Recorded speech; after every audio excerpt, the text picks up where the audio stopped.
তপন সিনহা পরিচালিত গল্প হলো সত্যি ছবিতে ধনঞ্জয়কে প্রথমবার যখন দেখানো হয় তখন সে স্ক্রিন স্পেসের ঠিক নিচ থেকে ফ্রেমে ঢোকে, যেন মাটি ফুঁড়ে উদয় হলো। পিছনে গভীর কুয়াশা, ধনঞ্জয়ের চোখ অনুসন্ধানরত। আর ঠিক অন্যদিকে হালদার বাড়ির সদস্যদের দেখানো হয় কালো ব্যাকগ্রাউন্ডের অন্তরালে, নিজ নিজ দৈনন্দিন প্রাতকাজে ব্যস্ত। ছবির শুরুতেই পরিচালক তপন সিনহা বাড়ির সদস্যদের সাথে ধনঞ্জয়ের পার্থক্যটা দৃশ্যগতভাবে চিত্রিত করে। একটি দিনের প্রাত্যহিক কাজগুলো নিয়ে নিখুঁত কম্পোজিশনের সাথে তীক্ষ্ণ ও সামঞ্জস্য ডায়লগের মাধ্যমে হালদার বাড়ির প্রতিটি চরিত্রের বৈশিষ্ট্যতা ও তাদের মধ্যে সম্পর্কের জটিলতা খুব সুন্দরভাবে ফুটিয়ে তোলে। বৃদ্ধ বাবার প্রতি দায়িত্বহীনতা, একে অপর ও তাদের জীবিকার প্রতি অশ্রদ্ধা, ভৃত্যের প্রতি দুর্ব্যবহার ইত্যাদি।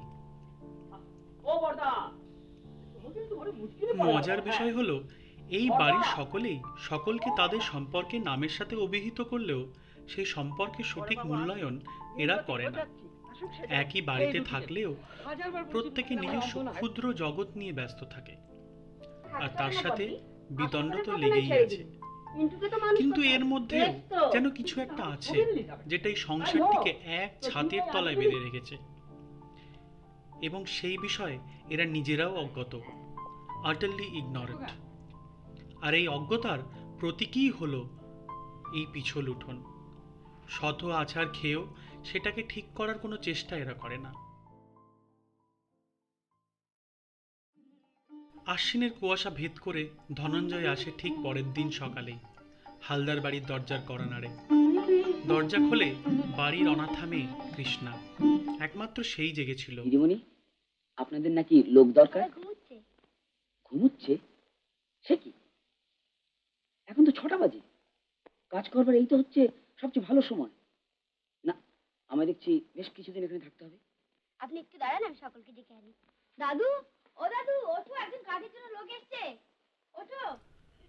ধনঞ্জয় বৃদ্ধ হালদারের দিকে তাকিয়ে মিষ্টি একটা হাসি দেয়, আর বৃদ্ধ হালদার কুণ্ঠিত হাসি হেসে সৌজন্য করার চেষ্টা করেন, যেন হাসতেই ভুলে গেছেন।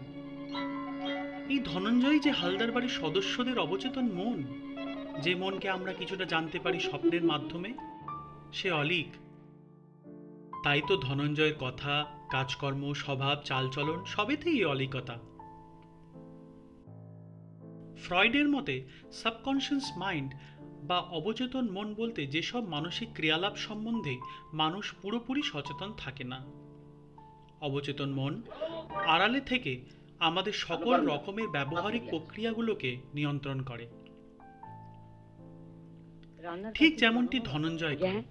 হালদার বাড়িতে এসেই প্রথমে সে বাড়ির প্রত্যেকটি সদস্যের মন জয় করে।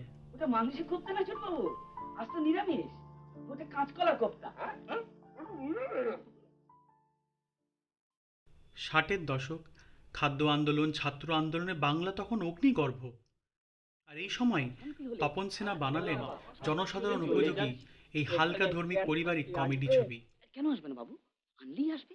আসবে না কুকুর। There can never be any peace. বাবা, তবে এটা ভুলে গেলে চলবে না, তপন সিনহা তার প্রায় সবকটি ছবিতেই সামাজিক মূল্যবোধ, জীবনবোধকে সব থেকে বেশি গুরুত্ব দিয়েছেন।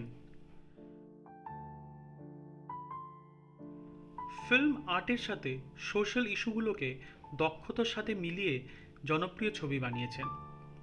এই বিষয়ে তিনি এক অর্থে অদ্বিতীয়। বক্তব্য নয় মা, গল্প হলো সত্যির ক্ষেত্রেও এটা ব্যতিক্রম হয়নি। তাই এই ছবিকে শুধু হালকা ধর্মী কমেডি ছবি তকমা দিলে ভুল হবে। তপনবাবু এই ছবির রূপায়ণের ক্ষেত্রে রোজকার জীবনযাত্রার কথা, যা হেসে উড়িয়ে দেওয়া উচিত নয়, তারই গল্প বলতে চেয়েছিলেন। সেটাই ছিল তার মূল লক্ষ্য। যদি বিশালতা আমাদের মুগ্ধ করে, তাহলে ক্ষুদ্রতার সম্পর্কেও আমাদের সচেতন, বিনয়ী ও শ্রদ্ধাশীল হয়ে উঠতেই হবে।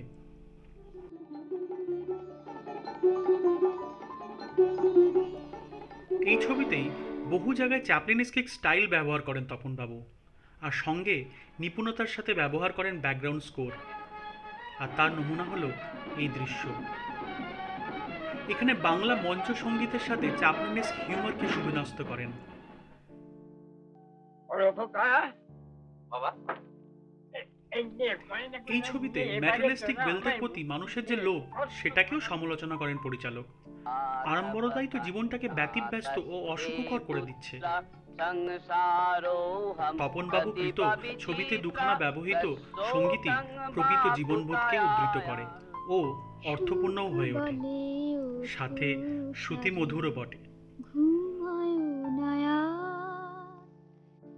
জীবন গেলে ফিরে আসে না গলাটা যে এত মিষ্টি, আমি মা হয়েও জানতাম না। কোনো গয়নার বাক্সের মূল্যই তো এই উপলব্ধি তুল্য হতে পারে না। শেষে এই গয়নার বাক্সই সকলের হাত থেকে অবস্থান্তরিত হয়ে হালদার বাড়িতে অবহেলিত কৃষ্ণার প্রাপ্য সম্মানের রূপক হয়ে যায়।